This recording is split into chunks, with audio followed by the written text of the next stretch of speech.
Hello, my name is Mark Whitson. I am in the 11th grade, and I will be starting from chapter 4 of Mark. Again, Jesus began to teach by the lake.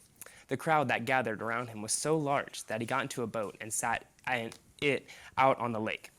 While all the people were along the shore at the water's edge, he taught them many things by parables, and in his teaching said, "Listen, a farmer went out to sow his seed. As he was scattering the seed, some fell along the path, and the birds came and ate it up. Some fell on the rocky places, where it did not have much soil. It sprang up quickly because the soil was shallow. But when the sun came up, the plants were scorched, and they withered because they had no root. Other seed fell among thorns, which grew up and choked the plants, so that they did not bear grain. Still other seed fell on good soil. It came up, grew, and produced a crop, some multiplying 30, some 60, and some 100 times." Then Jesus said, "Whoever has ears to hear, let them hear."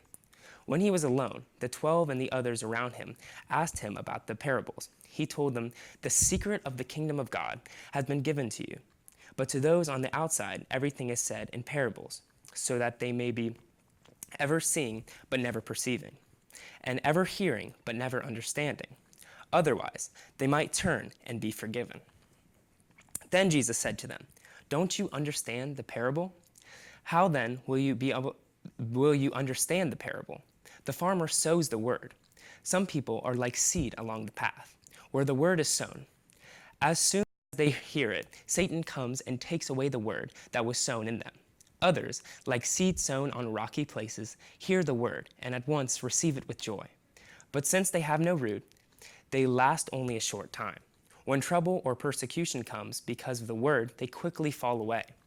Still others, like seed sown among thorns, hear the word, but the worries of this life, the deceitfulness of wealth, and the desires for other things come in and choke the word, making it unfruitful.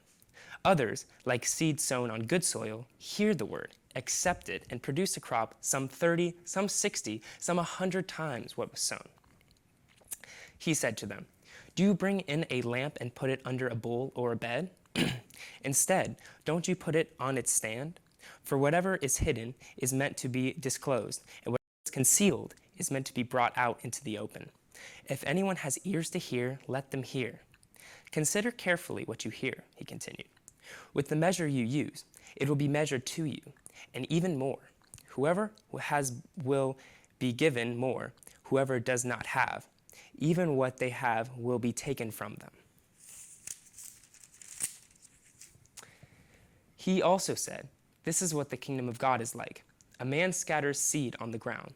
Night and day, whether he sleeps or gets up, the seed sprouts and grows. Although he does not know how, all by itself the soil produces grain. First the stalk, then the head, then the full kernel in the head. As soon as the grain is ripe, he puts the sickle to it, because the harvest has come."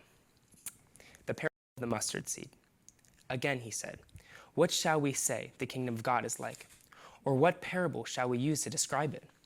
It is like a mustard seed, which is the smallest of all the seeds on the earth. Yet when planted, it grows and becomes the largest of all garden plants, with such big branches that the birds can perch in its shade." With many similar parables, Jesus spoke the word to them.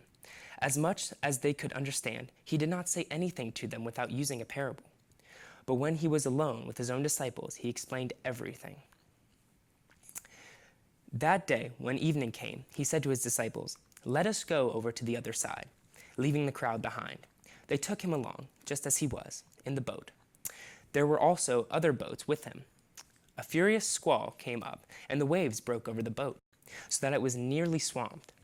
Jesus was in the stern, sleeping on a cushion. The disciples woke him and said to him, "Teacher, don't you care if we drown?" He got up, rebuked the wind, and said to the waves, "Quiet, be still." Then the wind died down, and it was completely calm. He said to his disciples, "Why are you so afraid? Do you still have no faith?" They were terrified and asked each other, "Who is this? Even the wind and the waves obey him."